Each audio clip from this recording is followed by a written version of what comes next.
안녕하세요 여러분, 긍정닥터 이경식입니다. 오늘은요 여러분 건강의 중요한 지표 중에 하나, 피부 변화에 대한 이야기를 하려고 합니다. 목 뒤나 겨드랑이를 보면 당뇨 위험을 알 수 있다는 사실 알고 계신가요? 오늘 그럼 과연 어떻게 내 겨드랑이와 목 피부를 보고 당뇨 위험을 알 수 있는지 시작해 보도록 하겠습니다. 사실은 우리 몸에 접히는 모든 부분이 해당이 됩니다. 목 뒤, 그리고 겨드랑이, 또 팔꿈치나 무릎 뒤에 마치 안 씻은 것처럼 검게 보이는 분들이 있어요.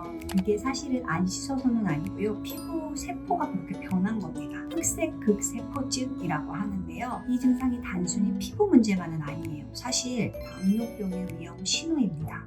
흑색 극세포증, 피부가 검고 또 두꺼워져요. 약간 만지면 맨질맨질, 약간 벨벳 같은 느낌이 드는데요. 이런 피부 변화가 왜 생기냐? 바로 인슐린 저항성 때문입니다. 인슐린 저항성 많이 들어보셨죠? 우리 몸이 인슐린에 제대로 반응하지 못하는 상태를 말합니다. 인슐린은 혈당을 조절하는 호르몬인데요. 인슐린 저항성이 생기면 혈당이 원활하게 조절이 되지 않습니다. 그럼 당뇨가 되는 거죠. 그럼 인슐린 저항성을 어떻게 해결해야 할까요? 특히 이 피부 변화가요, 젊은 분일수록 더 심하세요. 어린이들 중에도 뒷목이 좀 검정색인 친구들이 있거든요. 꼬마들인데도 인슐린 저항성이 생긴다는 거예요. 왜 그럴까? 그 친구들이 대부분은 정제 탄수화물을 너무 좋아합니다. 그리고 너무 맛있게 먹으니까 엄마나 할머니가 계속 사주세요. 이게 진짜 위험합니다. 그런 친구들이 청소년기를 거치고 20대가 되면 20대에 당뇨 환자가 될 수 있어요. 먹는 게 진짜 중요하다는 걸 기억하셔야 되고요. 먹는 건 단순히 에너지를 내는 그런 정도가 아닙니다.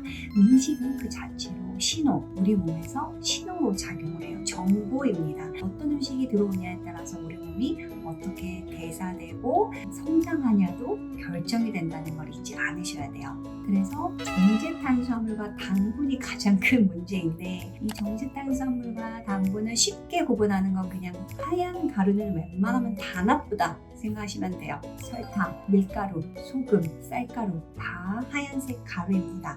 물론 어느 정도의 설탕, 어느 정도의 소금은 필요할 수 있지만 보통은 우리나라 현재 더 많이 드시는 게 문제예요. 그리고 거기에 과일도 너무 많이 드시고 있는 분들도 많습니다. 중요한 건 채소를 충분히 색깔별로 드시는 거예요. 색깔이 6종류가 있습니다. 빨간색, 주황색, 노란색, 초록색, 그리고 파란색, 보라색, 검정색 계열, 그 다음에 흰색에서부터 베이지색, 갈색 계열, 이렇게 해서 총 6종류의 색깔이 있는 채소들을 체크하시고요. 하루에 8번 이상 드셔야 되거든요. 8번 이상 드실 때 색깔이 6가지가 모두 들어갈 수 있게 하면 너무 좋습니다. 그 채소의 각각의 분량치가 8번이라고 했는데, 그럼 한 번의 분량이 어느 정도냐? 채소는 대체로 70g 정도, 그러니까 잎 채소는 손바닥에 올릴 수 있는 정도거든요. 그리고 어떤 분들은 눈대중을 계속 생활화 하시는 분도 있는데요. 제가 봤을 때 한 번쯤은 저울을 구매하셔서 내가 먹는 게 몇 g이지? 한 번씩 재보시는 게 생활에 도움이 됩니다. 그래서 한 번에 먹는 분량이 70g 정도이고요. 그걸 하루에 8번은 드셔야 돼요. 그런데 이런 걸로 채우지 않고 밥 종류나 아니면 과일, 그리고 면 요리 이런 걸로 채우시면 피부 색깔도 안 좋아지고 당에도 가까이 가니까 그 부분을 주의하셔야 됩니다.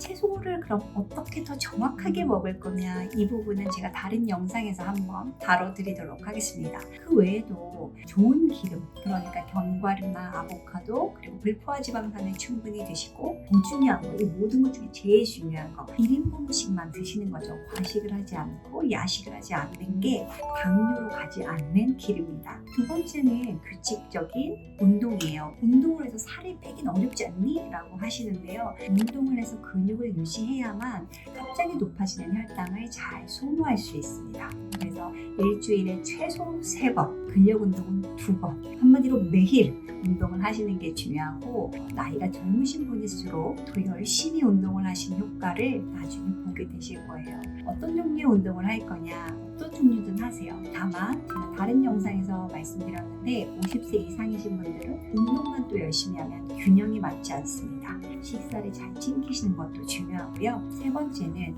이런 변화가 있다면 병원에 오셔서 한 번쯤은 인슐린 저항성 아니면 당화혈색소, 공복 혈당 이런 것들을 검사를 해보시고 또 이런 분들이 대체로 지방간이 있는 분들이 많아서 간 기능 검사 같이 한번 해보시면 좋겠습니다. 마지막으로 피부 관리도 중요하죠. 똑같이 당뇨가 있어도 피부가 그렇지 않은 분들도 있으니까요. 그래서 피부를 항상 청결하게 유지하고 피부가 어떤지 보려면 매일 살피는 게 가장 중요해요. 샤워하신 뒤에 보습제를 잘 바르시고 피부에 변화가 있는지 매일 잘 살피시는 것도 중요하겠죠. 더더군다나 여기는 이제 아토피가 있는 분들은 색깔이 또 많이 바뀌어요. 당뇨, 비만, 이 아토피 같이 가거든요. 그러다 보니까 만약에 여기를 너무 많이 긁으면 그것만으로도 또 착색이 쉽게 되니까 자극적이지 않게 하는 게 중요합니다. 그리고 가려움이 있거나 피부 문제가 생기면 당연히 병원에 오셔서 진료를 받으셔야겠죠.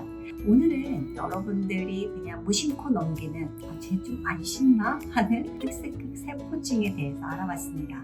혹시 뒷목이나 겨드랑이가 착색이 된 것처럼 또는 안 씻은 것처럼 색깔이 거무튀튀하게 변한다 하시면 살 뺄 때가 됐구나, 먹는 거 조절할 때가 됐구나, 당뇨로 갈 수도 있으니까 조심해야겠다 이렇게 생각하시면 좋겠습니다. 오늘도 건강하시고요. 또 유익한 정보로 찾아뵙겠습니다. 감사합니다.